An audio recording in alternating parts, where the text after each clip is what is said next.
అయ్యప్ప అసలు ఎందుకు పెళ్లి చేసుకోలేదు? ఈ వీడియో చివరి వరకు చూసేయండి.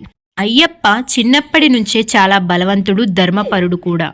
అయ్యప్ప ఒకరోజు అడవికి వెళ్ళినప్పుడు మహిషి అనే రాక్షసుని చంపాడు. అప్పుడు దేవతలందరూ ఆయన ముందుకు వచ్చి ఆశీర్వదించారు. ఆ రాక్షసి నిజానికి మలికపు రత్తమ్మ అనే దేవత. ఆమెకు శాపం వల్ల రాక్షసి రూపం వచ్చింది. అయ్యప్ప చేతిలో చనిపోయిన తర్వాత ఆమె మళ్ళీ తిరిగి దేవతా రూపంలోకి వచ్చింది.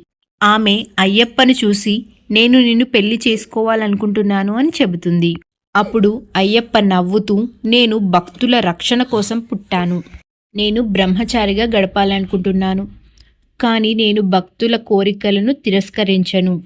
ఎప్పుడైతే నా భక్తులందరి కోరికలు పూర్తవుతాయో ఆ రోజు నిన్ను వివాహం చేసుకుంటాను అని చెబుతాడు అయ్యప్ప. ఆ రోజు ఇంకా రాలేదు.